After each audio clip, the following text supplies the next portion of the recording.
Arun spotlight பண்ணிடுங்க. Arun spotlight பண்ணிடுங்க.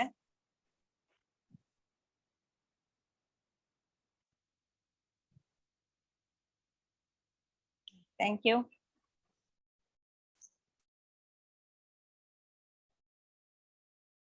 Let's see the prayer first.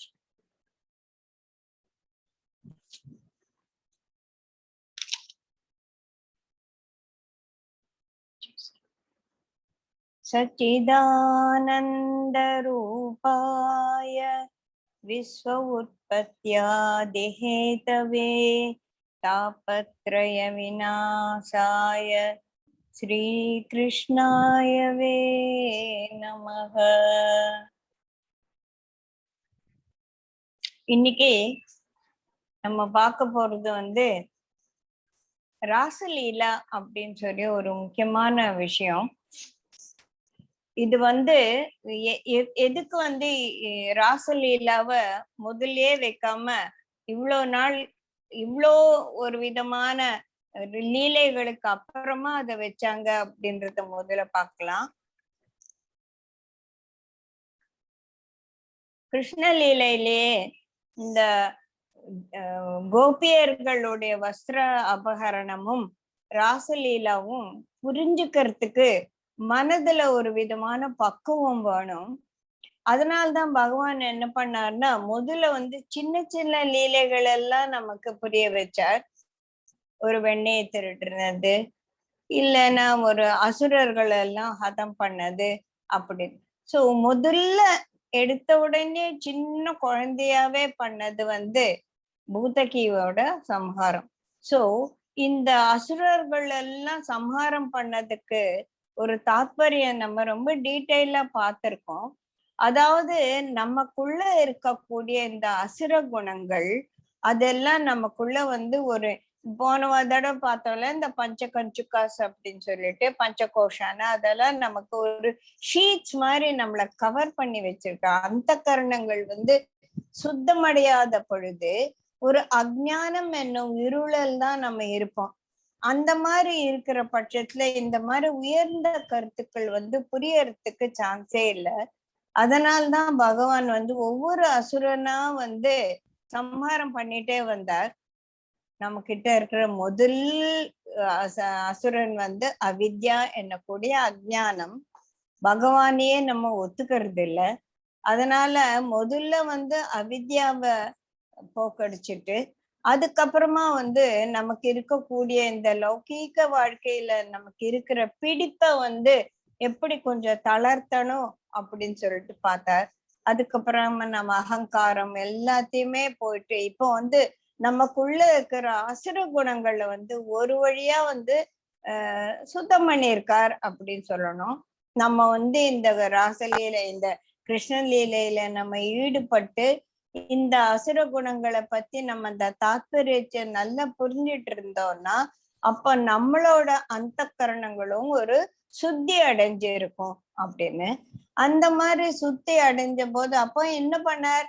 அப்ப நீ அசுரர்களை மட்டும் நம்ம சம்ஹாரம் பண்ணி பிரயோஜனம் இல்லை, நமக்குள்ள தெய்வீக குணங்களும் நமக்கு அகங்காரத்தை உண்டு பண்ணக்கூடாது என்பதனால்தான் இந்திரனுடைய கர்வபங்கம், வருணனுடையது, பிரம்மாஜியோட கர்வபங்கம் இதெல்லாம் பார்த்துட்டு இதுக்குள்ள நமக்கு மனசு என்ன ஆயிருக்கு அப்படின்னா ஒரு உன்னதமான ஹையர் ரெல்ம்ஸ் ஆஃப் லைஃப்ல புரிஞ்சுக்கிறதுக்காக ஒரு ப்ரிப்பரேட்டரி ஸ்டேட்டுக்கு நம்மள ப்ரிப்பேர் பண்ணி பண்ணி வச்சுட்டார்.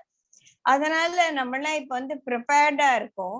அதுலயும் போன வாரம் நம்ம நிஜமாவே ப்ரிப்பேர்டா இருக்கோமா, இன்னும் நம்ம மனசுக்குள்ள இந்த தேகாபிமானம் என்ற அழுக்கு இன்னும் இருக்கா அப்படின்றதுக்காக தான் கோபிகளோட அந்த காத்தியாயன விரதத்தை நம்ம டீட்டெயிலா பார்த்தோம். அதுக்கப்புறமா வருண பகவான் வருண பகவான் கிட்ட நம்ம நந்தகோபர் மாட்டிக்கிட்ட போது அத போய் அவரு அப்பாவை எடுத்து கூட்டிட்டு வர்றார். அதுக்கு வந்த அப்புறமா என்ன ஆறுது அப்படின்னா எல்லாருக்கும் இவர் என்ன இது சின்ன குழந்தையா நம்ம கிட்ட இருக்க ஒன் ஆஃப் தி கோபபாலனா இது யாரு அப்படின்னு சொல்லிட்டு ஒரு மனசுக்குள்ள ஒரு கேள்வி வந்த பொழுது பகவான் என்ன பண்ணார், அவங்களுக்கு எல்லாம் அந்த ஆத்ம அனுபூதிய வந்து ஒரு எக்ஸ்பீரியன்ஸா கொடுக்கிறார். அந்த ஆழ்ந்த ஒரு நிலையில அவங்க எல்லாம் வந்து பரமாத்ம தத்துவத்தை உணர்ந்துக்கிறாங்க. அதுக்கப்புறமா ஆஸ் யூஷுவல் வந்து நம்ம எப்படி டீப் மெடிடேஷன்ல போய் ஆனந்தமான ஒரு நிலையில கொஞ்ச நேரம் இருந்து மறுபடியும் லோகாபிராமத்துல நம்ம ஈடுபட்டு நம்ம வாழ்க்கைய பண்றோம் இல்லையா, அந்த மாதிரி சரி இப்படி இவர் இந்த மாதிரி போல இருக்கு அப்படின்னு accept people as they are, ஒரு கிருஷ்ணரையும் அக்செப்ட் பண்ணிட்டு they start living their life. அப்போ வந்து காத்தியாயன விரதத்துல வந்து கிருஷ்ண பகவான் என்ன பண்றாருன்னா, கோபியர்களுக்கு எல்லாம் உங்களுக்கு வந்து நீங்க என்னையே கணவரா அடையணும்னு சொல்லிட்டு இந்த விரதம் பண்ணீங்க, உங்களுக்கான ஒரு டைம் வரும்போது சமயம் வரும்போது அதை நான் வந்து ஈடுபடுத்துறேன், அதை வந்து நான் உங்களுக்கு நிறைவேற்றி வைக்கிறேன் அப்படின்னு சொல்லிட்டு இருக்காரு. இதுக்கு நடுவுல என்ன ஆறுதுன்னா, காமதேவனுக்கு வந்து ஒரு கொஞ்சம் திமிரு, யாருமே என்ன ஜெயிக்க முடியாது அப்படின்னு சொல்லிட்டு. நம்ம இந்த காளிங்க நர்தனத்துல கூட பார்த்தோம் இல்லையா, இந்த ருசி வாசனையும் காம வாசனையும் வந்து நம்ம தாண்டி வர்றதுன்றது வந்து ரொம்ப கஷ்டம் அப்படின்னு சொல்லிட்டு நம்ம வந்து பார்த்தோம், புரிஞ்சுட்டோம். சோ அதனால இந்த காம தேவனான இந்த மன்மதனுக்கு வந்து என்னையா என்கிட்ட இருந்து யாரும் தப்ப முடியாதுப்பா அப்படின்னு சொல்லிட்டு அவனுக்கு ஒரு கர்வம் இருந்தது. அவன் வந்து கிருஷ்ணர் கிட்ட வந்து சேலஞ்ச் பண்றான், சும்மா நீ வந்து என்ன ஜெயிச்சுட்டு காட்டு, அப்பதான் நீ வருண பகவான வந்து கர்வபங்கம் பண்ண, இந்திரனை கர்வபங்கம் பண்ண, பிரம்மாவையே நீ வந்து இது பண்ண, இதெல்லாம் ஓகே, நீ என்ன ஜெயிச்சு காட்டு, உன்னால முடியாது அப்படின்னு சொல்லி சேலஞ்ச் பண்ணும்போது பகவான் சொல்ல, ஏன் உன்னதான் நான் ராமாவதாரத்திலேயே நான் அடிச்சு தள்ளிட்டேனே, உன்னை தூள் பண்ணிட்டேனே அப்படின்னு. என்னத்த பண்ண, அப்போ வந்து உன்னோட அழகான மனைவி உன் பக்கத்துல இருந்தா, அதுவும் தவிர நீ அரண்மனை என்ற ஒரு பாதுகாப்பான ஒரு இடத்துல இருந்துட்டு ஏதோ ஒரு தாட்டக்கைய கொன்னேன் அதை கொன்னேன்னா அதெல்லாம் வந்து நான் ஒத்துக்க மாட்டேன். நான் சொல்ற மாதிரி ஒரு சிச்சுவேஷன்ல உன்னால வந்து காமத்தை ஜெயிக்க முடியுமா அப்படின்னு. என்ன சிச்சுவேஷன் பாரு, இந்த காம உணர்ச்சி ஒருவருக்குள்ள வரணும் அப்படின்னாலே அந்த சூழ்நிலை அதற்கேத்த மாதிரி இருக்கணும். நீ என்ன பண்ணணும்னா, ஒரு சரத் பௌர்ணமி அன்னைக்கு யமுனா நதி கரையில அந்த வாசம் வீசும் மலர்கள் நடுவுல உனக்கு சந்திரோதயத்தின் பொழுது கோபியர் எல்லாம் உன்னை சுத்தி இருந்தா உன்னால இந்த காமத்தை ஜெயிக்க முடியுமா, எனக்கு சேலஞ்ச் பண்ணி பார்க்கலாம் அப்படின்னா கிருஷ்ண பகவான் சொல்றாரு, அது என்ன பெரிய கஷ்டம், அதுதானே உனக்கு வேணும். சரி நான் ஜெயிச்சு காட்டினா அப்ப என்ன பண்ணுவேன்னா, ஜெயிச்சுட்டானா காமதேவன் வந்து உனக்கு அடிமை அப்படின்னு சொல்லிடுற. ஒருவேளை நீ தோத்து போயிட்டன்னா நீ எனக்கு அடிமை, காமத்தை ஜெயிக்க முடியாதவன் கிருஷ்ணன் அப்படின்னு சொல்லிட்டு நீ ஒத்துக்கணும் அப்படின்னு சொல்ற. பகவான் என்ன சொல்லி, இவ்வளவுதானே, சரி பார்க்கலாம் வா அப்படின்னு. So they start waiting for the ஷரத் ருது அப்படின்னு சொல்லக்கூடிய அந்த ஆட்டம் அப்படின்னு, அதாவது பனிக்காலம் முடிஞ்சு இன்னும் வந்து வெயில் காலம் ஆரம்பிக்காததுக்கு நடுவுல இருக்கக்கூடிய ஒரு இளவேநீர் கூதிர்காலம் அப்படின்னு சொல்லுவோம். இளவேநீர் காலம் அப்படின்னு சொல்லுவோம். மிகவும் அழகான ஒரு சீசன். அப்போ வந்து காத்து ஜில்லுன்னு இருக்கு, ஆனா அது வந்து குளிர்காலத்துல இருந்த மாதிரி ஐயோ போத்திக்கணுமே அப்படின்ற ஒரு உணர்வு இல்லாம அந்த குளிர்ச்சியை அனுபவிக்கக்கூடிய ஒரு குளிர்ச்சியான ஒரு காலம் அது. அந்த மாதிரி ஒரு அந்த சரத் ருதுவுல அந்த ஆட்டம் சீசன்ல அந்த மாசத்துல அவங்களுக்கு வந்து பௌர்ணமி வருது. அந்த பௌர்ணமி அன்னைக்கு வந்து ஒரு மிகவும் அழகான ஒரு டிஸ்கிரிப்ஷன். எல்லாரும் கண்ணை மூடிட்டு அதுக்குள்ள நம்ம ஆழ்ந்து போகலாம்.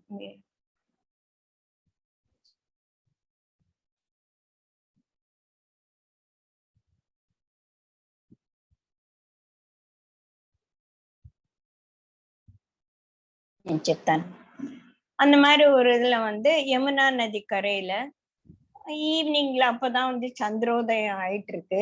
சந்திரன் வந்து ஒரு ஆரஞ்சு கலர் ஒரு பால் மாதிரி உற்பத்தி ஆயிட்டு இருக்காரு கிழக்கு திசையில. சோ கிழக்கு திசை பூரா ஒரு செவ்வானமாக இருக்கு.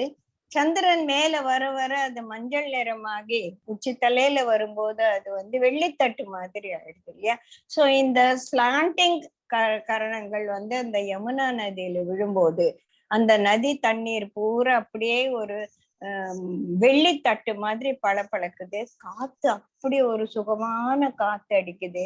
மலர்கள் எல்லாம் மரத்துல இருந்து சொரியறது. அந்த மாதிரி ஒரு நிறைந்த அவர் என்ன பண்றார் கிருஷ்ணர், இவங்களெல்லாம் மனது ரொம்ப ரம்யமான ஒரு சூழ்நிலையில ஒரு கல்லு மேல உட்கார்ந்துட்டு அவர் தன்னோட புல்லாங்குழல் எடுத்து அவரு அதனுடைய தன்னுடைய மூச்சு காற்றை உள்ள செலுத்தி ஒரு மதுரமான ஒரு வேணுகானத்தை அவர் குழையிறார். அது ஒரு சின்ன பாட்டு தன்ராஜ் சார் பாடுவார், இப்ப நம்ம கேட்கலாம். நிலமலம்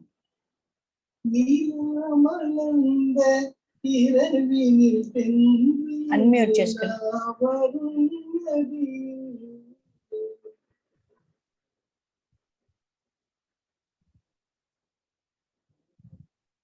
அருண். வேண்டாம். நீலாமலர்ந்த இரவினில் தென்றல்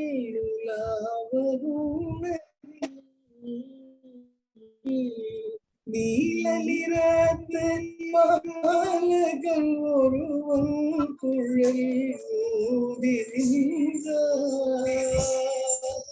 நீல நிறத்து பாலகன் ஒருவன் குழல்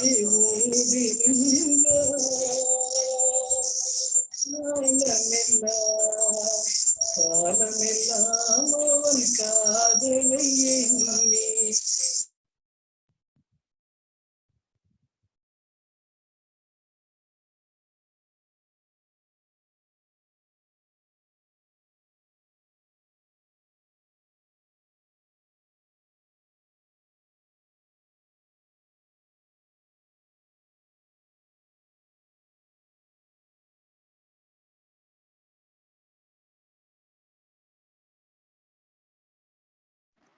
சோ அந்த மாதிரி ஒரு மதுரமான வேணுகானம் ஒரு பகவான் தன்னுடைய புல்லாங்குழல்ல இருந்து பொழிந்த உடனே அது எல்லாம் கோபியர் வீட்டுல இருக்கக்கூடிய கோபியர்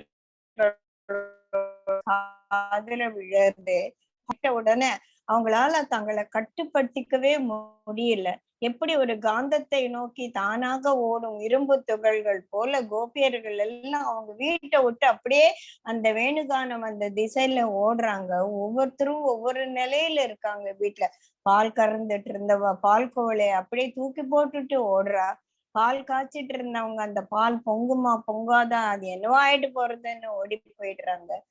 பெரியவர்கள் எல்லாம் வீட்டுல உட்கார்ந்து அவங்களுக்கெல்லாம் பரிமாறிட்டு இருக்கக்கூடிய கோபி என்ன பண்ற அந்த பாத்திரத்தை எல்லாம் டொமால்னு கீழே போட்டுட்டு அது தன்னிச்சை இல்லாத தன்னோட கட்டுப்பாடுலயே இல்லாம அவர்கள் கால்கள் அந்த இசை திசையை நோக்கி ஓட ஆரம்பிக்கிறது. தன்னை அலங்காரம் படுத்தி கொண்டிருந்த ஒரு கோபியர்கள் எல்லாம் பாதி ஒரு கண்ணுதான் மை வச்சிருக்காங்களாம்மா, இன்னொரு கண்ணுக்கு மை வைக்கிறதுக்குள்ள அந்த மைமாபுடியெல்லாம் கீழே போட்டுட்டு ஓடுறாங்களாம்மா. இந்த மாதிரி ஒவ்வொருவரும் தன்னிச்சையில் மறந்து தன்னை மறந்து தன் கால்கள் அந்த வேணுகானத்தை நோக்கி ஓட ஓட ஓட எல்லாரும் அப்படி ஓடி போவோம். சில வீட்டுல அந்த கோபியர்கள்ல அதெல்லாம் கிடையாது, எங்க இந்த நேரத்துல ஓடிட்டு இருக்கு அப்படின்னு அவங்கள உள்ள போட்டு மூடி கதவு தாப்பால் போட்டோன்னா அவங்களுக்கு தாங்க முடியாத துன்பம் ஏற்படுது. அப்ப அவங்க கிருஷ்ணரையே மனசார வரிச்சு அந்த ஒரு சிந்தனையில ரொம்ப ஆழமா போன உடனே அவங்க உடலை விட்டே பிரிஞ்சிச்சாம். உடலை விட்டு பிரிஞ்ச அந்த உயிர் எங்க போச்சு அப்படின்னா அவங்க கிருஷ்ணரையே தன்னோட கணவராக நினைச்சதால புண்ணியங்கள் அழியப்பட்டது. கிருஷ்ணரையே ரொம்ப மனதார அதை வேண்டி நின்ற அந்த பக்தியால அவங்க பாவங்களும் கழியப்பட்டது. பாவம் செஞ்சா பறவையாவும் மிருகமாவும் பறக்கலாம் அப்படின்னு சொல்லுவாங்க. புண்ணியம் செஞ்சா புண்ணிய லோகங்களுக்கு போலாம். இவங்களுக்கு புண்ணியமும் இல்லை பாவமும் இல்லாத பட்சத்துல இவங்க மோட்சத்தை அடைந்தார்கள் அப்படின்னு சொல்லிட்டு சுகர் நீ பரீட்சத்துக்கு சொல்லிட்டு இருக்கார். பரீட்சித்து மகாராஜா அவர் இந்த 7 நாட்குள்ள இந்த பாகவத கதைகள் எல்லாம் கேட்டு முடிச்சு அவர் புண்ணிய லோகத்தை அடையணும் அப்படின்றதுதான் தாத்பரியம் இல்லை, அங்கதானே பாகவதம் ஆரம்பிக்கிறது. அவர் கேக்குறா, இது பாரு இந்த கதையெல்லாம் நான் ஒத்துக்க மாட்டேன். கிருஷ்ணரை இந்த கோபியர்கள் ஒரு கணவனா தானே நினைச்சாங்க. அவர்கள் எதனால ஈர்க்கப்பட்டார்? கிருஷ்ணரோட பகவானோட அழகிய ஒரு உருவம் அவங்க மனச இழுத்தது. அந்த வேணுகான அவங்களுக்கு பிடிச்சிருந்தது. அவரோட குணநலங்கள் பிடிச்சிருந்தது. இதனால அவர் கிருஷ்ணரை வந்து ஒரு அவதாரமா கூட நினைக்கல. இன்னொரு குமாரனா தான் நினைச்சாங்க.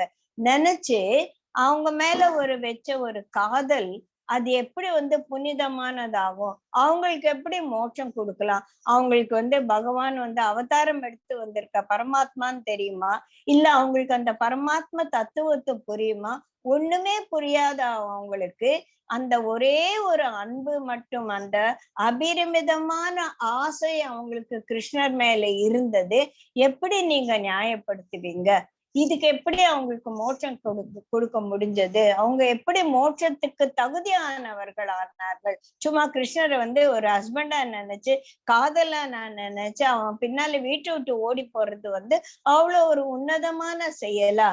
இதுக்காக எல்லாம் அவங்களுக்கு வந்து நீங்க வந்து மோட்சத்தை கொடுத்துடுவீங்களா? அப்படின்னா ஞானிகள் வந்து எத்தனையோ யாகங்கள் யஜ்ஞங்கள் பண்ணி எத்தனையோ வித்யைகள் எல்லாம் செஞ்சு காத்துட்டு இருக்காங்களே இந்த மோட்சம் கிடைக்கிறதுக்காக. அப்படி இருக்கும்போது இவங்களுக்கு மோட்சம் கொடுத்தாருன்னு சொல்லிட்டு கொஞ்சம் ஒத்துக்க முடியாது போல இருக்கே அப்படின்னு சொல்லும்போது சுகர் சொல்றாரு,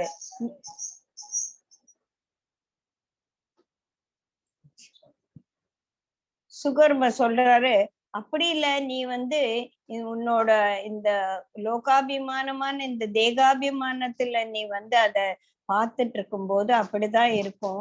இத புரிஞ்சுக்கணும் அப்படின்னா உனக்கு உன்னோட மனசு பரிசுத்த நிலையை அடைஞ்சிருக்கணும். அந்த மாதிரி ஒரு நிலையில அவங்க கிருஷ்ணர்கிட்ட வச்சது வந்து அபரிமிதமான காதலாக இருக்கலாம். நம்மளோட அகராதியில அதை நம்ம காதல்னு நம்ம கிளாசிஃபை பண்ணலாம். ஆனா கிருஷ்ணர் வந்து இந்த காதலுக்கெல்லாம் அப்பாற்பட்டவர்கள்.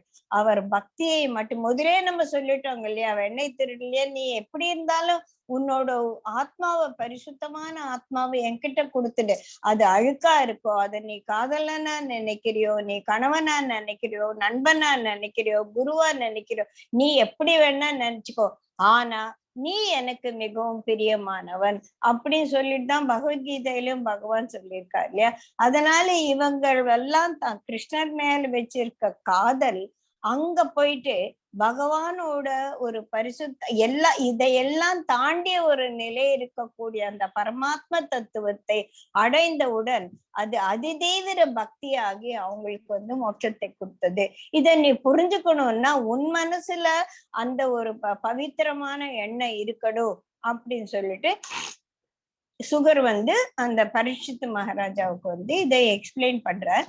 சரி, இந்த வீட்டை விட்டு ஓடி போன கோபியர்கள் எல்லாம் என்ன ஆனாங்கன்னா எல்லாரும் யமுனா நதி கரையில போறாரு. அந்த இடத்துல ஒரு கல்லு மேல உட்கார்ந்து அவர் வேணுகான போயிட்டு தன்னை மறந்த ஒரு நிலையில பகவான் இருக்கார். அவரை சுத்தி எல்லாரும் போய் உட்கார்ந்துக்கிறாங்க. எப்படி ஒரு சந்திரனை சுத்தி நிறைய நட்சத்திர கூட்டங்கள் போல உட்கார்ந்து இருந்தாங்களாம். உட்கார்ந்து இருக்கும்போது அந்த காற்று, அந்த நேரம், அந்த நில ஒளி எல்லாம் மிகவும் ரம்யமான ஒரு சூழ்நிலையில இருக்கு. பகவான் கண்ணு திறந்து பாக்குறார். பார்த்தானா தன்னை சுத்தி கோபிகள் எல்லாம் உட்கார்ந்துருக்கார். அப்ப சொல்ற, என்ன நீங்க இந்த நேரத்துல இப்படி வீட்டை விட்டு ஓடி வந்திருக்கீங்களே? நீங்க காடு மலையெல்லாம் தாண்டி இல்ல ஓடி வந்திருக்கணும். அப்போ அந்த மாதிரி காட்டு வழியா வரும்போது உங்களுக்கு ஏதாவது ஆபத்து வந்திருந்தானா நான் எல்லாம் பொறுப்பாவேன். எங்க காட்டு மிருகங்கள்லாம் ராத்திரி வேளையில வெளியில வந்து வேட்டையாடும் இல்லையா? இந்த மாதிரி சமயத்துல நீங்க இந்த மாதிரி ஓடி வரலாமா? அது ரொம்ப தப்பு இல்லையா? ஏன் இந்த மாதிரி செஞ்சீங்க? உங்க வீட்டுல எல்லாரும் தேடுவாங்க இல்லையா? உங்களோட கடமைகள் எல்லாம் தூக்கி போட்டு இந்த மாதிரி வந்தீங்களே, இது ரொம்ப தவறான செயல் இல்லையா? அப்படின்னு சொல்லி பகவான் சொல்லும் போது கோபியர்லாம் சொல்ல, பாரு நான் நீயே கதின்னு நாங்க வந்துட்டோம். இந்த மாதிரி பெரிய பிரசங்கம் எல்லாம் எங்களுக்கு செய்யாத. நீ வேணுகானத்தால நாங்க கவரப்பட்டு இங்க வந்தோம். நீ முதலே எங்களுக்கு ப்ராமிஸ் வேற பண்ணிருக்க. அதுக்காக உன்னை சரணடைந்தா எல்லாமே அவ்வளவுதான், everything will come to an end அப்படின்னு சொல்லிட்டு எங்களுக்கு மனசுல வந்து அது ஆழமா பதிஞ்சிருக்கு. ஞானிகள் எல்லாம் என்ன சொல்றாங்க? நீ எல்லாத்தையும் விட்டுட்டு பகவானே மனதுல வரிச்சுக்கோ, அவர் வந்து உனக்கு அருள் புரிவார், நீ அவரோட ஐக்கியமாகலாம் அப்படின்னு சொன்னாங்க. எங்களுக்கு அதெல்லாம் தெரியாதே. ஓஹோ, அப்படின்னா இன்னொன்னும் சொன்னாங்க. அவங்கள என்ன சொன்னாங்க? கிருஷ்ணர்ன்ற இந்த பிருந்தாவனத்துல வந்திருக்காரே அவர் வந்து சாதாரண ஆள் இல்ல, அவர் தான் பரமாத்ம தத்துவம் அப்படின்னு வேற சொல்லியிருக்காங்க. சோ நாங்க எல்லாத்தையும் விட்டுட்டு பரமாத்ம தத்துவக்கிட்ட கலக்கணும், அதோட இரண்டரை கலக்கணும் அப்படின்னு சொல்லிட்டு நாங்க வந்திருக்கோமே, எங்களுக்கு எதுக்கு இந்த மாதிரி எல்லாம் பிரசங்கம் எல்லாம் பண்ணிட்டு இருக்கு, இதெல்லாம் கேட்கற நிலைமையில நாங்க கிடையாது. எங்களுக்கு வேண்டியது நீதான், உன்னோட நாங்க கூடி குலாவி சந்தோஷமாக இருக்கணும். That is ultimate aim in our life. அதுக்கு மேல எங்களுக்கு எதுவுமே வேண்டாம். இல்ல தப்பு இல்லையா, உங்க கணவர்மான்களுக்கெல்லாம் நீங்க துரோகம் பண்றதா ஆயிடுமே அப்படின்னு சொல்லிட்டு கிருஷ்ணர் அவங்கள வந்து எந்த மாதிரி ஒரு மனநிலையில அவங்க நிஜமாவே இருக்கிறாங்க அப்படின்றதுக்காக இந்த பிரசங்கத்தை சொல்லுவோம். அப்ப சொல்ல, நீ என்ன சொன்ன, எங்க கணவர்மார்களுக்கெல்லாம் நாங்க வந்து சேவை செய்யும் போது அதுக்கு அவருக்குள்ள இருக்கிற அந்த பரமாத்ம தத்துவமான அந்த ஆத்மாவுக்கு நாங்க சேவை செய்யணும்னு சொன்னான்னு சொன்னீங்க. இப்ப அந்த ஆத்மாவே முழுசா முன்னால வந்து நிக்கிறதே, இதை விட்டுட்டு நாங்க எப்படி அப்ப திருப்பியும் அந்த உடலையும் அந்த தேகத்தையும் தான் நீ வந்து எங்களுக்கு முக்கியமானது அப்படின்னு சொல்றியா அப்படின்னு சொல்லிட்டு இந்த மாதிரி எல்லாம் டிஸ்கஸ் பண்ணோன்னே பகவான் பாக்குறாச்சு, இதெல்லாம் ஒண்ணும் உருப்படாது போல இருக்கு. இவங்க வந்து கேட்கறது வந்து மிகவும் புனிதமான ஒரு அன்பு அப்படின்னு சொல்லிட்டு அவங்களோட சரி வாங்க அப்படின்னு அவங்களெல்லாம் சேர்ந்து ராச கிரீடையில ஈடுபடுறாங்க. ஒரு ஆனந்தமான நடனம் அங்க உருவாருது. ஆட ஆட ஆட அவங்களோட பீதாம்பரம், பகவானோட பீதாம்பரம் காத்துல அசைய, அவரோட வைஜெயந்தி மாலை ஆட, பூக்கள் எல்லாம் அவர்கள் மேல பூ மாதிரி பெரிய கோபியர்களுக்கெல்லாம் ரொம்ப சந்தோஷமா இருக்கு. ஒவ்வொரு கோபியும் தன்னோட தான் கிருஷ்ணர் இருக்கிற மாதிரி. ஏன்னா 2 கோபியர் டிஃப்ரெண்ட் ஃபார்மேஷன்ஸ் வேற. 2 கோபியர் நடுவுல ஒரு கிருஷ்ணர், 2 கிருஷ்ணர் நடுவுல ஒரு கோபியர், எல்லாரும் வட்டமாவும் எல்லாரும் சின்ன வட்டமாவும், இந்த மாதிரி வேரியஸ் காம்பினேஷன்ஸ்ல அந்த ராச நடனம் போயிட்டே இருக்கு. அப்போ வந்து அவங்களுக்குள்ள ஒரு ஆனந்தமான ஒரு நிலையில ஒவ்வொருத்தரும் தான் கிருஷ்ணன் 2 தான், கூட மத்தவங்க இருக்கிறதெல்லாம் மறந்துட்டு ஒரு ஆழ்நிலை தியானத்துல இருக்க மாதிரி அவங்க மிகவும் ஆனந்தமான ஒரு நிலையில இருக்காங்க. அப்ப வந்து ஆஹா பாத்தியா, இத்தனை கோபியர் 15-16 கோபியர் இருந்தா கூட கிருஷ்ணர் என்னோட தானே ஆடின்னு இருக்கார் அப்படின்னு அவங்க தான் என்ற வண்ணம் வந்த உடனே அந்த கிருஷ்ணா கான்சியஸ்னஸ் அவங்களுக்குள்ள இருந்து மறைஞ்சு போயிடுறது, கிருஷ்ணர் காணாம போயிடுறது. என்னடா இது, இது வந்து நம்மள நிறைய பேர் வந்து தியானம் பண்ணியிருக்கோம் இல்லையா, எனக்கு அதுதான் தோணுது. எனக்கு ஏற்பட்ட ஒரு அனுபவத்தை நான் சொல்லணும்னு நினைக்கிறேன். நம்ம sometimes we will go into deep meditation, ரொம்ப அப்படி இருக்கும். ஆஹா எவ்வளவு நல்லா இருக்குன்னு நினைக்கும் போது அந்த கரணங்கள் முழிச்சுண்ட உடனே நம்ம திருப்பி வந்துடும். அப்புறம் ஐயோ இவ்வளவு நேரம் ஏதோ இருந்து எப்படி நான் வெளியில வந்தேன், எப்படி இந்த தியானத்துல இருந்து வெளியில வந்தேன் அப்படின்னு அந்த தியான நிலைக்கு மறுபடியும் போகணும்னு சொல்லிட்டு முயற்சி செய்வேன், வராதே சரின்னு விடுறோம். சரி, மறுநாள் வந்து நேத்து 20 மினிட்ஸ் டீப் மெடிடேஷன் இருந்தது, இன்னைக்கு பாக்கலான்னு இனி வரவே வராது, அந்த மெடிடேஷனே வராது, என்னடா இது அப்படின்னு. சோ அந்த தான் என்ற உணர்வு, நான் மெடிடேஷன் பண்ண போறேன் அப்படின்னு நினைச்சாலே வரும். அது மெடிடேஷன் கூட பண்ண வேண்டாம், இங்க நிறைய பேர் பண்ணாம இருந்திருக்கலாம். ஒரே ஒரு நான் வந்து தாட்லெஸ் ஸ்டேட்ல இருக்கேன், ஐ எம் தாட்லெஸ் அப்படின்ற ஒரு தாட் வந்தோம்னா அந்த தாட்லெஸ் ஸ்டேட் காணாம போயிடுது இல்லையா. அந்த மாதிரிதான் பகவான் என்னோடயே இருக்கார், எனக்காகவே கிருஷ்ணர் இருக்கார் அப்படின்னு சொல்லிட்டு அவங்க நினைச்ச உடனே கிருஷ்ணர் காணாம போயிட்டார். உடனே அவங்களுக்கெல்லாம் அந்த தவிப்புன்ற தாபம்ன்றது வந்து ரொம்ப அவங்கள வந்து ஒரு அக்னியா படுத்துறது. எல்லாரும் வந்து நீ பாத்தியா உன்னோட ஆடினாரா, என்னோட தானே ஆடிட்டு இருந்தார், உன்னோட கூட ஆடினாரு, அப்ப எங்க போனாரு அப்படின்னு சொல்லிட்டு தேடிட்டு அந்த வனத்துக்குள்ள அவங்க பைத்தியம் பிடிச்ச மாதிரி ஓடுறாங்க. ஆஹா கடம்ப மரமே எப்ப பார்த்தாலும் உன்னோட கிளையில் தானே அவன் ஏறி ஏறி உட்கார்ந்துப்பான், நீ பாத்தியா இந்த பக்கம் போனாரா அந்த பக்கம் போனாரா, எந்த பக்கம் போனாருன்னு அட்லீஸ்ட் எங்களுக்கு சொல்ல மாட்டியா அப்படின்னு மரத்தை பார்த்து, அங்க இருக்கிற மயிலை பார்த்து, அங்க இருக்கிற கிழிகளை பார்த்து, அங்க இருக்கிற பறவைகளை பார்த்து, பூக்களை பார்த்து எல்லாம் பைத்தியம் பிடிச்ச மாதிரி கண்ணன் எங்கன்னு தேடிண்டே போறாங்க. போகும்போது அவங்களுக்கு ஒரு கால் தடம் தெரியுது. ஆஹா கால் தடம் தெரியுது, இந்த பக்கமாதான் போயிருக்கணும் கண்ணன் அப்படின்னு பார்த்தானா கொஞ்ச நேரம் வந்து 2 கால் தடம் ஆஹா இந்த கிருஷ்ணரோட ஒரு கோபி மட்டும் போயிருக்கா போல இருக்கு அப்படின்னு சொல்லிட்டு, சரி அந்த கோபியோட தனியா கூட்டின்னு போயிட்டாளா அவ அவ வந்து நம்மளெல்லாம் விட்டுட்டு அவளோட ஓடி போயிட்டான் போல இருக்கு கிருஷ்ணர் அப்படின்னு சொல்லிட்டு கொஞ்ச நேரம் போனானா அந்த 2 கால் தடம் ஒரு கால் தடமா மாறிடுச்சாமா. ஆஹா கிருஷ்ணர் அவளை கையில தூக்கின்னு போயிருக்கான், எவ்வளவு அதிர்ஷ்டம் பண்ணிருக்கான், நம்மளாம் ஏன் அந்த அதிர்ஷ்டம் பண்ணல, ஏன் நம்மளை ஏமாத்திட்டு போயிட்டாரு அப்படின்னு அவங்களுக்குள்ள அந்த தாபங்கிறது வந்து பலவிதமான உணர்ச்சிகளை கொடுத்து அவங்கள குழப்பி எல்லாரும் அழறாங்களா. அவங்க வச்சுட்டு இருந்த ஒரு கண்ணுல மை இன்னொரு கண்ணுல மை கூட இல்லையே அதெல்லாம் கரைஞ்சு அவங்களுக்கு வந்து ஒரே அழுதுட்டு அழுதுட்டு அழுதுட்டு அவங்க எங்கன்னு தேடி தேடி போகும்போது பார்த்தானா இன்னொரு கோபி தனியா உட்காந்து அழுதுட்டு இருக்கா. ஓஹோ இவன் தான் கிருஷ்ணரோட போனா, இவளும் இங்க உட்கார்ந்து அழுதுட்டு இருக்காளே, என்னாச்சு உன்னையும் விட்டு போயிட்டானா அப்படின்னு சொல்லிட்டு அவங்களையும் வந்து கலாட்டா பண்ணிட்டு இருக்கோம். ஆமா நான் வந்து அவனோட ஜாலியா ஆடிட்டு இருந்து இங்க தனியா நாங்க 2 பேரும் வந்துட்டு இருந்து திடீர்னு கிருஷ்ணர் காணாம போயிட்டார் அப்படின்னு சொல்லிட்டு இந்த மாயக்கண்ணனோட மாய விளையாட்டு இல்லையா. எப்படி வந்து ஒரு ஏழைக்கு அவன் ஏழையாவே இருந்தா அவனுக்கு தெரியாது. அவனுக்கு ஒரு பெரிய செல்வம் வந்ததுன்னா ஆஹா அப்படின்னு சொல்லிட்டு அவன் அந்த செல்வத்தை அனுபவிக்கும் போது ஒரு கொள்ளைக்காரன் வந்து அந்த செல்வத்தை எல்லாம் எடுத்துன்னு போனானா முந்தியதான் நல்லா இருந்தோம். இப்ப இந்த செல்வத்தை காட்டி அதையும் நமக்கு அந்த செல்வத்தையே மனது வந்து திருப்பி திருப்பி திருப்பி தேட ஆரம்பிக்குல்ல. அந்த மாதிரி இவங்க எல்லாம் வந்து அந்த கிடைச்ச அனுபவத்தை மறுபடியும் கிடைக்கிறதுக்காக தேடு தேடு தேடு தேடு தேடிட்டு அந்த தாபத்துல தன்னை மறந்து அழுது புலம்பிட்டு இருக்கும்போது பகவான் திருப்பியும் அவர்கிட்ட வர வந்துட்டு எல்லாருமே வந்து உட்கார்ந்து எல்லாரையும் வாங்க யமுனா நதி கரைக்கே போகலாம்னு சொல்லிட்டு யமுனா நதி கரைக்கு கூட்டிட்டு போறாங்க. கூட்டிட்டு போயிட்டு எல்லாம் கிருஷ்ணர் உட்கார்ந்த உடனே எல்லாரும் அமைதியா கிருஷ்ணரை சுத்தி உட்கார்ந்துக்கிறாங்க.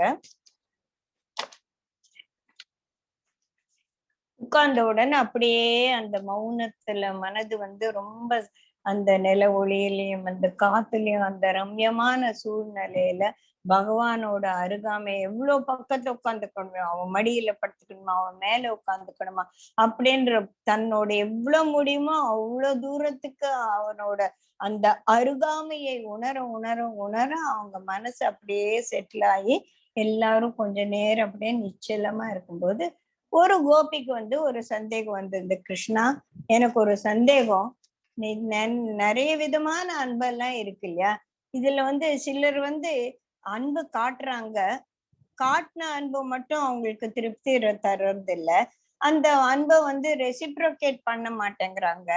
சிலர் வந்து எதிர்பார்ப்பற்ற அன்பு வச்சிருக்காங்க, சிலர் பாசமாக இருப்பதையே அவங்களோட பிறவி குணமா வச்சிருக்காங்க.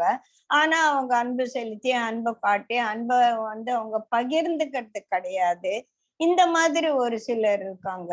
சிலர் அன்பை எதிர்பார்க்கிறதே கிடையாது, அன்பு செலுத்துவதும் கிடையாது. கண்ணா இந்த மாதிரி இத்தனை விதமான அன்பு இருக்கே, இந்த விதத்துல இந்த விதவிதமான அன்புகள்ல எந்த அன்பு சிறந்தது அப்படின்னு சொல்லிட்டு அந்த கோபி கேக்குறா. அது ஏன்னு நீ எங்களுக்கு வந்து விளக்கமா சொல்லணும் அப்படின்னு சொல்லிட்டு பகவானை கேட்ட உடனே அவரு வந்து கொஞ்ச நேரம் அன்பா வந்து அவங்கள பார்த்துட்டு அந்த அன்புக்கு அவர் கொடுத்த விளக்கம் வந்து மிகவும் உன்னதமானது. முதல்ல ஒரு கேட்டகரி இருக்கு இல்லையா, அவங்க வந்து அன்பை செலுத்துவாங்க, அன்பை எதிர்பார்ப்பாங்க. ஆனா அந்த அன்புக்கு மட்டும்தான் அவங்க வந்து பாத்தியதமா இருப்பாங்க. திருப்பி அன்பு காட்டுறதுக்கு அவங்களுக்கு அவ்வளவா ஒரு இது இருக்காது. சரி சப்போஸிங் இதுக்கெல்லாம் நம்ம வந்து ஒரு டிஃப்ரெண்ட் எக்ஸாம்பிள்ஸ் ஆஃப் கப்பிள்ஸ் எடுத்திருந்தாதான் தெரியும். சில சமயத்துல வைஃப் வந்து ஹஸ்பண்ட் மேல ரொம்ப அன்பா இருப்பா, அந்த அன்பு வந்து அவளுக்கு ரெசிப்ரோகேட் ஆகாத போது மனது வருத்தமா இருக்கும் இல்லையா. சரி ஒரு நாள் வந்து ரொம்ப மல்லிப்பூ எல்லாம் வாங்கிட்டு வந்து ஆஹா அப்படின்னு இருக்கும். ஒரு நாள் மல்லிப்பூவை வாங்கிட்டு வராத போதுக்கு இவனுக்கு என்ன ஆச்சு இன்னைக்கு இந்த மாதிரி கட்டையா வந்து நிக்கிறானே அப்படின்னு. அப்போ அந்த ஒரு எதிர்பார்ப்பு என்பது வந்து ஒரு மனது வந்து ஒரு லோவர் ஆஸ்பெக்ட்ல வந்து மாட்டிட்டு இருக்கிறது இல்லையா. அப்ப மல்லிப்பூவும் உனக்கு புடவை வாங்கி கொடுத்து உனக்கு நகை வாங்கி கொடுத்து அதுதான் அன்பு அப்படின்ற ஒரு சுயநலத்துக்குள்ள மாட்டிக்கிறாங்க. இப்போ ஒய்ஃபும் அதே மாதிரி ஹஸ்பண்டும் அதே மாதிரி இருந்தா அவங்களுக்குள்ள ஒரு சந்தோஷம்ன்றதே இருக்காது இல்ல. நீ நீ எவ்வளவு அன்பு கொடுத்த, நான் எவ்வளவு அன்பு, நான் தான் ஜாஸ்தியா அன்பா இருக்கேன், நீ எனக்கு அன்பையே காட்டுறது இல்ல. இந்த மாதிரி வாழ்க்கை வந்து ஒரு அன்பு மேல ஆதாரப்படாம அந்த ஒரு எதிர்பார்ப்பின் மேல ஆதாரப்படும் போது அது வந்து ஒரு சுயநலவாதியான ஒரு அன்பம் ஆயிடும். அது ஒண்ணும் அவ்வளவு சிரேஷ்டமானது இல்ல. உன்னோட வந்து எதிர்பார்ப்பற்ற I I can love you whatever you are அப்படின்ற ஒரு அன்கண்டிஷனல் லவ் அப்படின்றது வந்து some people are capable of it. இது வந்து எல்லாருமே ஒரு தாய்மை அடைந்த ஒரு பெண்ணாலேயோ அந்த தாய்மை மனதுல பரிமளிக்கும் ஒரு ஆணாவ கூட இருக்கலாம். அதை வந்து பெண்ணாதான் இருக்கணும்னு இல்ல. ஒரு குழந்தைய பார்த்து, ஒரு சின்ன குழந்தை இன்ஃபென்ட், இன்னும் அதுக்கு வந்து தான் என்ற உணர்வோ நம்மளை பார்த்து சிரிக்கிறதோ நம்மள வந்து முகத்தா அந்த அளவுக்கு கூட இன்னும் அந்த குழந்தை வளரல. சும்மா பிறந்து அப்படியே படுத்துட்டு இருக்கு. அத பார்த்த உடனே அது நமக்கு என்ன பண்ண போறது? நாளைக்கு வந்து சம்பாரிச்சு அந்த காசு கொடுக்குன்னு தான் நம்ம இன்னைக்கு அன்பு செலுத்துறோமா? இல்ல. ஒண்ணுமே இல்ல. அந்த குழந்தைகிட்ட இருந்து நம்ம எதிர்பார்க்க கூடியது எதுவுமே இல்ல. அந்த குழந்தை is incapable of giving you anything, but still it gives you so much of joy and pleasure and ஒரு பரமானந்தத்தை கொடுக்குது. எப்போ? அந்த குழந்தைய பார்த்த உடனே. அது அந்த குழந்தையால வந்த ஒரு அன்பான நிலைன்னு சொல்ல முடியாது. நம்ம மனதில் இருக்கக்கூடிய அந்த பரிசுத்தமான அன்பின் ஒரு வெளிப்பாடு. இது எதிர்பார்ப்பற்ற அன்பு அப்படின்னு சொல்லிட்டு இதை இரண்டாவது வகையா நம்ம வச்சுக்கலாம். ஒரு தாய்மையின் ஒரு குணம் அது. சிலர் வந்து பாசமாவே இருப்பாங்க. சரி, ஃபார் எக்ஸாம்பிள் நம்மளாம் வந்து குருஜியை போய் பார்ப்போம் இல்லையா? அந்த குருஜி அந்த விசாலாட்சி மண்டபத்துக்குள்ள வந்து யக்னசாலையில 1,00,000 பேர் இருப்பாங்க. ஆனா அந்த 1,00,000 பேருக்கு நடுவுல அவர் ஸ்டேஜ் மேல வரும்போது ஈச் ஒன் ஆஃப் அஸ் இந்த கோபியர் மாதிரி we feel that he has come for me, he has come for me, I can feel his presence, I can feel the energy of the Gurudev coming to me அப்படின்றது. because Gurudev is such a personality where he is made up of the substance called love. So அந்த அன்பு, நீ வந்து அந்த மூலையில ஜெயஸ்ரீ உட்கார்ந்துருக்காளே, அவ என் மேல அன்பா இருக்காளா, எனக்காக வந்திருக்காளா அப்படின்னு எல்லாம் யோசிக்கிறது இல்ல. he emanates love, pure love, just like that, just like that. அது அப்படியே பரவி, எப்படி ஒரு சூரியன் கிட்ட இருந்து ஒளி வந்து எல்லா இடத்துலயும் பரவுதோ அந்த மாதிரி, ஆஹா இந்த குளத்துல நம்ம சூரிய வெளிச்சம் கொடுத்தா அது நல்லா இருக்கும் அப்படின்னு எல்லாம் யோசிக்கிறது இல்லை. அந்த ஒளி என்பது எங்க வேணாலும் பரவுது. அந்த மாதிரி சிலர் மனதுல இருந்து அன்பு வந்து பிரவாகமாக வரும். அவங்க அன்பை எதிர்பார்த்து அன்பு கொடுக்கறது இல்ல. இது வந்து மிகவும் உன்னதமான ஒரு நிலை அப்படின்னு சொல்லி வச்சுக்கலாம். அது அவங்களோட பிறவி குணமா இருக்குது. இன்னொரு வகையான அன்பு வந்து எதையும் எதிர்பார்க்க மாட்டார்கள், அன்பு செலுத்தவும் மாட்டார்கள். இந்த மாதிரி இந்த 4வது கேட்டகரிய திருப்பியும் நம்ம 4 விதமாக பகிர்ந்துக்கலாம். அதுல முதல் விதம் வந்து ஆத்மராமா அப்படின்னு சொல்லிட்டு ஒரு கேட்டகரி. அவங்க என்னன்னா they are satisfied with their own self, தன்னிறைவு அடைந்தவர்கள், முமுட்சு மாதிரி. அவங்களுக்கு வேற எதுவுமே அவசியம் இல்லை. அன்பை பெறுவதிலையோ அன்பை தருவதிலையோ நாட்டம் கிடையாது. Not that they hate people, அவங்களுக்கு நாட் ஷட் டவுன் அந்த மாதிரி ஒரு ஆட்டிடியூட் கிடையாது. But they are satisfied with their own self. முமுட்சுகள் யாரெல்லாம் வந்து ஒரு ஹையர் நாலேஜுக்காக போறவங்களோ அவங்களுக்குள்ள அந்த தன்னிறைவு, அந்த திருப்தி என்பது இருப்பதால அவங்க வந்து they are we can't say they're incapable of loving. They don't need to express their love, don't need to get any love, because they are in their own self realized souls மாதிரி இருப்பாங்க. இந்த 4வது கேட்டகரியில ஒரு 2வது sub classification சொன்னா ஆப்த காமாக்கள் அப்படின்னு பேரு. அவங்க வந்து என்னென்ன அனைத்தையும் அடைந்த ஒரு திருப்தி. இவங்க வந்து தன்னிறைவு உடையவர்கள்.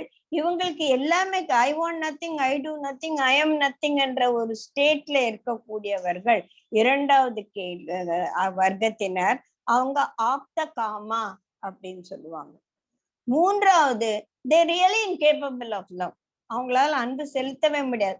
அவங்களோட அனாகத்தை அடைச்சு போய் கிடைக்கும். அனாகத்தை தானே அன்பை வந்து எமினேட் பண்ணக்கூடிய ஒரு சக்கரா அப்படின்னு நம்ம போனோமா அந்த வாரம் பார்த்தோம் இல்லையா? அது அடைச்சிடுச்சு. அங்க என்ன இருக்கு? ஹேட்ரட் இருக்கு, ஃபியர் இருக்கு.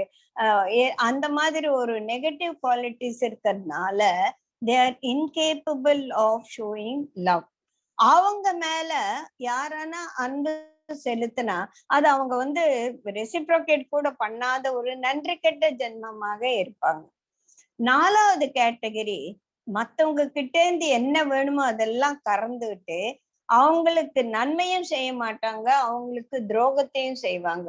அந்த மாதிரி குரு துரோகி. ஒரு குரு கிட்ட போய் நம்ம எல்லாம் பாடம் எல்லாம் கத்துக்கணும் அப்படின்னு சொல்லிட்டு எல்லாம் கத்துட்ட அப்புறமா அவர் தூக்கி போட்டு போயிட்டே இருக்காங்களா, அந்த மாதிரி குரு துரோகியாகவும் இருக்கிறாங்க. புரியுதுங்களா? இப்ப நம்ம 4 விதமான அன்பு பார்த்தோம். அன்பு காட்ட மட்டும் தெரியும், திருப்பி அதை ரெசிப்ரோகேட் பண்ண தெரியாது. எதிர்பார்ப்பற்ற அன்கண்டிஷனல் லவ். சிலர் by nature they will be emanating love, and the other category which are incapable of showing love because they are தன்னிறைவு அடைந்தவர்கள் ஒரு கேட்டகரி, எதுவுமே வேண்டாதவர்கள் ஒரு கேட்டகரி, நன்றி கெட்டவர்கள் மூன்றாவது ரகம், குரு துரோகிகள் நாலாவது ரகம் அப்படின்னு அன்பை பத்தி ஒரு பெரிய பிரசங்கம் பகவான் கொடுக்கிறார். நான் எப்படிப்பட்டவன் அப்படின்னு பகவான் சொல்றான். எனக்கு எப்படின்னா, உங்களோட அன்பெல்லாம் எனக்கு ரொம்ப வேண்டும். நான் வந்து திருப்பி உங்ககிட்ட அன்பு செலுத்துறேனா அப்படின்னா எனக்கு தெரியாது. ஏன்னா எனக்கு திருப்தியே இல்லை. உங்களோட அன்பு எனக்கு இன்னும் வேணும், இன்னும் வேணும், இன்னும் வேணும். நீங்க இன்னும் என்னோட எனக்கு என்கிட்ட நெருக்கமா வரணும், நெருக்கமா வரணும் அப்படின்னு சொல்லிட்டே தான் நான் எதிர்பார்த்துக்கிட்டே இருக்கேன். அந்த மாதிரியான குணம் என்னது அப்படின்னு பகவான் தான் எவ்வளவு தூரம் ஒரு பக்தனோட அன்பை வந்து ஆர்வமா அவர் எதிர்பார்க்கிறார் அப்படின்னு சொல்லிட்டு அவரே வந்து சொல்லும்போது கோபியர்கள் எல்லாம் அதே கேட்டு கேட்டு கேட்டு அந்த அன்பின் ஒரு விளக்கத்துல ஊறி அந்த எதிர்பார்ப்பற்ற அன்பை தனக்குள்ள எக்ஸ்பீரியன்ஸ் பண்ணி அதனால அவங்க ஒரு ஏதோ ஒரு level at a different level they are completely cleansed மாதிரி போய் அவங்க ஒரு ஆத்மா ஒரு திருப்தியான ஒரு நிலையில இருக்காங்க.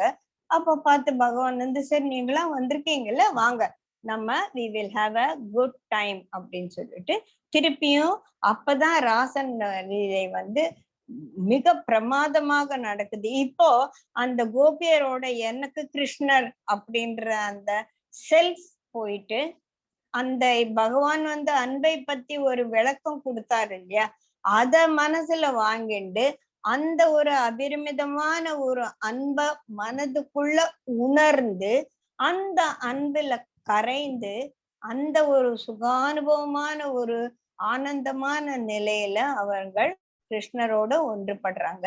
கிருஷ்ணர் வந்து தன்னோட கோபியர்கள் எந்த அளவுக்கு ஒன்றாக முடியுமோ, எந்த அளவுக்கு இரண்டரை கலக்க முடியுமோ அவ்வளவு தூரத்துக்கு அவர் வந்து அந்த எக்ஸ்பீரியன்ஸ் எல்லாம் கொடுக்குறாங்க.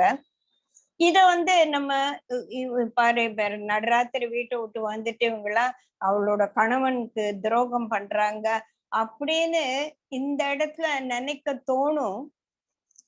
அது வந்து ஏன் நம்ம மனசுக்கு அந்த ஒரு எண்ணம் வருது அப்படின்னா, நம்மளால அந்த டீப் லவ் ஆத்ம காமமா ஆப்த காமமான ஒரு அன்பை நம்மளால உணர்வ முடியும் போது இந்த மாதிரி ஒரு எண்ணம் வராது.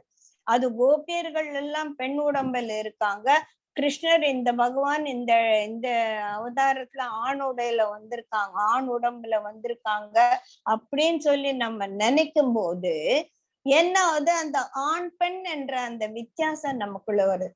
இதே நான் இன்னொரு எக்ஸாம்பிள் நான் யோசிச்சேன். இப்ப தியாகராஜர் வந்து ராமாபிரானோட விக்கிரகத்தை வச்சுட்டு அப்படி ஒரு பூஜை செய்யும் போது அவங்களோட தம்பி வைஃப் எல்லாம் வந்து இவர் எப்ப பார்த்தாலும் இந்த மாதிரி பண்ணிட்டு இருக்காரு, எல்லாத்தையுமே இந்த ராமருக்காக செலவு பண்ணிட்டு இருக்காரு, இந்த ராமரை தூக்கி போட்டானே இவர் சரியாயிடுவாரு அப்படின்னு அந்த ராமரோட சிலையை எடுத்துட்டு போய் நதியில போட்டு காவிரியில போட்டுறாங்க இல்லையா. அந்த மாதிரி அப்ப அவர் அழுகுறாரு. அவருக்கு இதே விதமான தாபம் அவருக்குள்ள, ஐயோ ராமா என்னை விட்டு எங்க போய் எத்தனை பாட்டு எழுதியிருக்காரு அந்த தாபத்தை விளக்குற மாதிரி இல்லையா. அத வந்து நம்ம தப்பா சொல்றோமா? அவங்க தியாகராஜர் வந்து தன்னோட மனைவிக்கு துரோகம் பண்ணிட்டார் அப்படின்னு நம்ம சொல்றோமா? சீதா தேவியை தேடி தேடி அவர் அலையிறாரு, சீதம்மா மாயம்மா அப்படின்னு அவர் அழும்போது, ஆஹா இவர் வந்து சீதாவை மேல அன்பு செலுத்துறார், இவர் வைஃபுக்கு துரோகம் பண்றார் அப்படின்னு நம்ம சொல்றது இல்லையா. அந்த மாதிரி ஒரு தப்பர்த்தத்துலதான் அவங்க வந்து மீரா தேவிக்கு அவங்க வந்து விஷம் கொடுக்குறாங்க இல்லையா ராணா. இத வந்து புரிஞ்சுக்க கூடிய நிலையில் இல்லாத போது ராமகிருஷ்ண பரமஹம்சர் என்ன பண்ணார், அந்த அம்மா அம்மா அம்மா அப்படின்னு சொல்லிட்டு அந்த காளிகா தேவிய அவ்வளவு தூரம் வந்து பண்ணும்போது அவங்க சாரதா தேவிக்கு துரோகம் பண்ணிட்டாருன்னா நம்ம சொல்லுவோம் இல்லையா.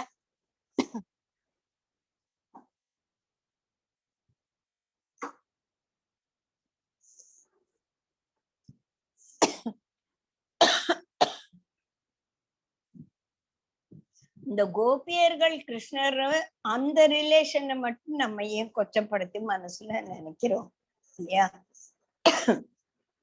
அதே விதம் பரீட்சித்து மறுபடியும் கேக்குறாங்க, நீ என்னவனா சொல்லுப்பா, நீ இந்த சப்பக்கட்டெல்லாம் என்னால முடியல, எனக்கு எதுவோ இது துரோகமாதான் தோணுது அப்படின்னு சொல்லிட்டு அவர் மறுபடியும் சொல்லும் போது அவரு சுகர் சொல்றாரு, பாரு நீ என்ன வேணா நினைச்சுக்கோ, நீ அவன் வந்து காதலா அவருக்கு அனுப்பிச்சான்னா அவர் அதை பக்தியா திருப்பி தந்தார். நீ அமிர்தம் நினைச்சிட்டு விஷத்தை குடிக்கும் போது அந்த அமிர்தம் பண்ணக்கூடிய வேலையை தான் பண்ணும், அது விஷமா இருக்காது. இப்ப நம்ம எல்லாம் வந்து மாத்திரை எல்லாம் சாப்பிடுறோம், அதெல்லாம் விஷம் தானே, ஆனா அது வந்து எனக்கு இந்த தலைவலியே போக்கும் அப்படின்னு அந்த விஷத்தை நம்ம சாப்பிடும்போது அது நமக்கு தலைவலியே போக்கக்கூடிய ஒரு செயலை செய்தே தவிர அந்த விஷத்துக்குரிய ஒரு குணமான நம்மளோட நமக்கு கெடுதல் செய்யறது இல்லை. அதே மாதிரிதான் மீராவுக்கு வந்து ஒரு இது நிறைய ஒரு குவளை நிறைய விஷயம் கொடுக்குறாங்க, அவ வந்து அதை கிருஷ்ண பிரசாதமா சாப்பிடுறா, அவளுக்கு ஒண்ணுமே பண்ணலையே, அந்த விஷம் அவளை வந்து பிராணனை எடுக்கவே இல்லையா, அவளுக்கு அது அமிர்தமா தானே இருந்தது. அதனால நம்ம எப்படி நினைக்கிறோமோ, அமிர்தம் நினைச்சிட்டு விஷத்தை குடிச்சாலும் விஷம் அமிர்தமாக மாறுவது போல நீ கண்ணனை காதலெல்லாம் நினைச்சு நீ அதிதீவிரமான அன்பை செலுத்தும் போது அந்த அன்பு பகவான் கிட்ட இருந்து ஒரு பக்தனை தன்னுடன் சேர்த்து கொள்ளக்கூடிய ஒரு நிலைக்கு தான் அது வருமே தவிர வேற விதமான ஒரு எண்ணங்கள் அங்க வருவதற்கு இடமே இல்லை அப்படின்னு சொல்லுவாங்க. அதுக்கப்புறமா வந்து அதுக்குள்ள கிழக்கு விழுக்க ஆரம்பிக்கிறது, அவங்க எல்லாம் முடிஞ்சு நல்ல நதியில நீராடி எல்லாம் சந்தோஷமா இருக்கிறாங்க. பகவான் சொல்றாரு, நேரம் ஆயிடுச்சு, நீங்கெல்லாம் வந்து உங்க வீட்டுக்கு திரும்பி போங்க. எல்லாரும் காலங்காத்தால விடியறதுக்குள்ள எல்லாரும் அவங்கவுங்க வீட்டுக்கு வரும்போது அவங்க வீட்டுல யாருமே இவங்கள மிஸ் பண்ணவே இல்லை அப்படின்னு. அதாவது சப்போஸ் ஜெய்ஸ்ரீ வந்து எங்கேயோ போயிட்டான்னு ஜெய்ஸ்ரீ வீட்டுல இல்லைன்னு யாருக்குமே தெரியலன்னு என்ன அர்த்தம்? அப்போ உடம்பா அந்த கோபியர்கள் எல்லாம் அவங்க வீட்டுலதான் இருந்தாங்க.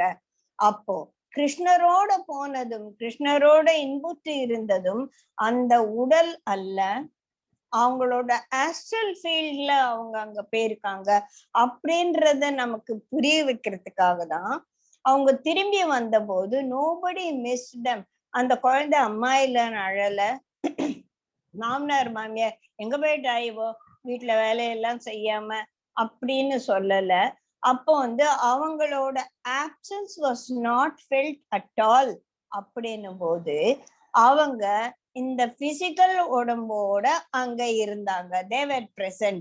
Then what did which went to Krishna அப்படின்னா இந்த கான்சியஸ் லெவல்ல அவங்க ஆஸ்ட்ரல் லெவல்ல கான்சியஸ் லெவல்ல அவங்க கிருஷ்ணரோட கலந்து இருந்தது வந்து எந்த விதமான ஒரு தப்பபிப்பிராயத்துக்கும் இடம் கொடுக்காது அப்படின்றது வந்து நம்ம புரியறதுக்கு நமக்கு அந்த கான்சியஸ் லெவல்ல இருக்கிறது அப்படின்னா என்ன அப்படின்னு நமக்கு புரியாத பொழுது நம்மளால அத வந்து தப்பாதான் புரிஞ்சுக்க முடியும். அதுக்காக தான் பகவான் மத்த லீலைகளை எல்லாம் காட்டி நம்மளோட மனதை அவ்வளவு தூரத்துக்கு வந்து பரிசுத்தமாக்கி அத இந்த ஒரு உன்னதமான ஒரு உணர்வுக்குள்ள நம்மள இழுத்துட்டு போய் அந்த உணர்வு நமக்கு புரியக்கூடிய நிலையில நம்ம மனதை தயார்படுத்தினதுதான் மற்ற லீலைகள் எல்லாம்.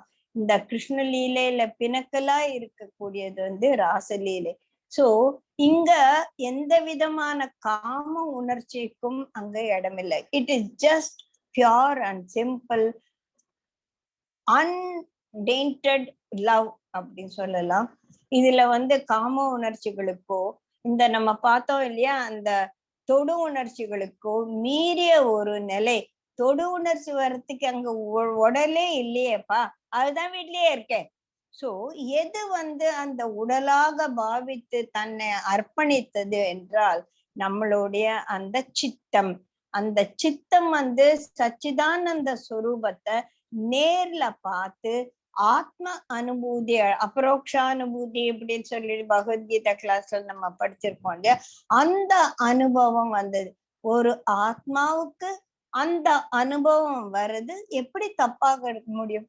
ஜீவாத்மாவும் பரமாத்மாவும் இரண்டுமே பரிசுத்தமானது.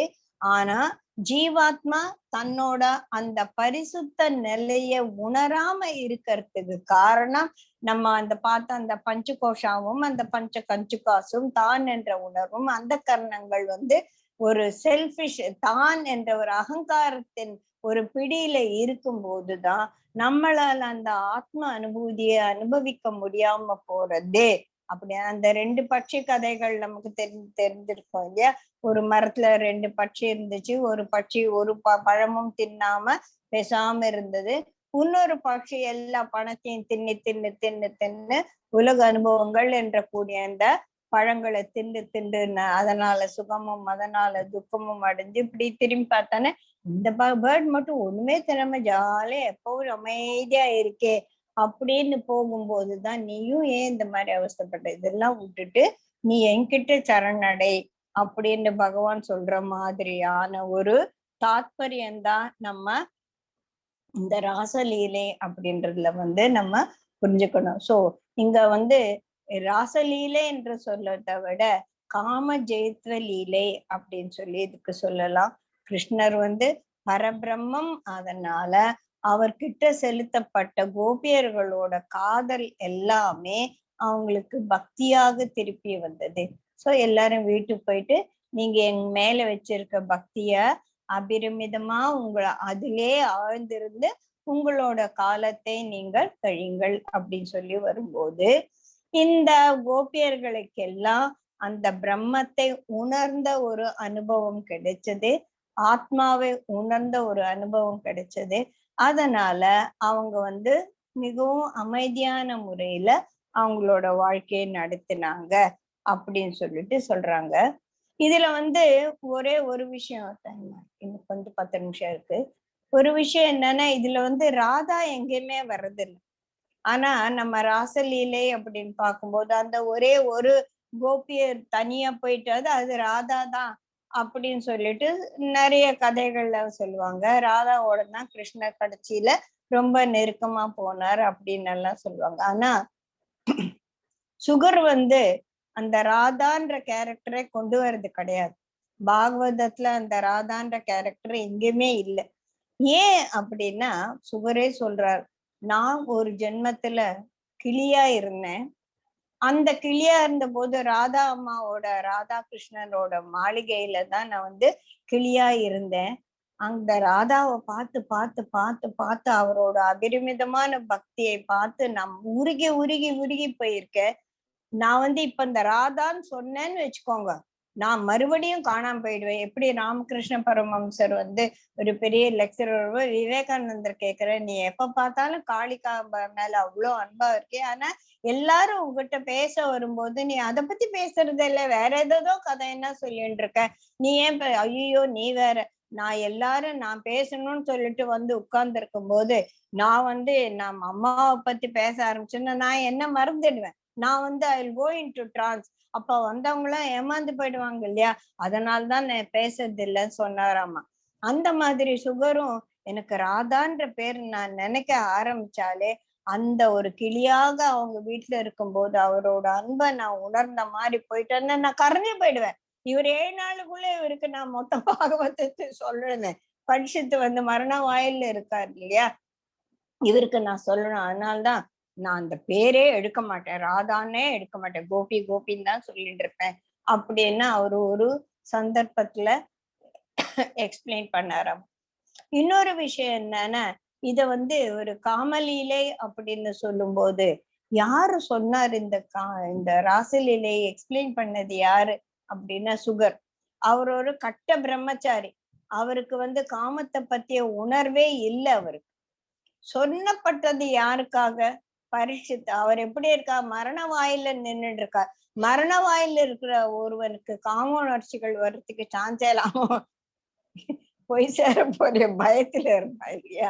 சோ சொன்னவருக்கும் காம உணர்ச்சிக்கும் எந்த சம்பந்தமும் இல்லை, கேட்டவருக்கும் காம உணர்ச்சிக்கும் எந்த சம்பந்தமும் இல்லை. அதனால இது காமமற்ற ஒரு காமத்தை ஜெயித்த ஒரு நிலை அப்படின்னு சொல்லிட்டு நம்ம புரிஞ்சுக்கணும். இதுதான் வந்து கிருஷ்ண லீலாவிலே பின்னக்கலா இருக்கக்கூடிய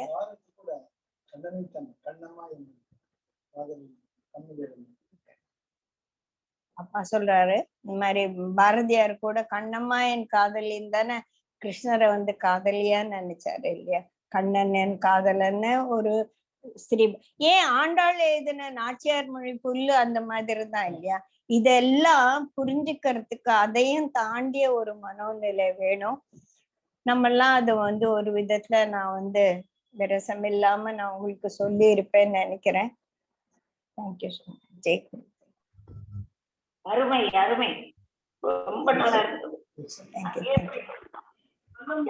ரெக்கார்டிங் ஸ்டாப் பண்ணிடுங்க.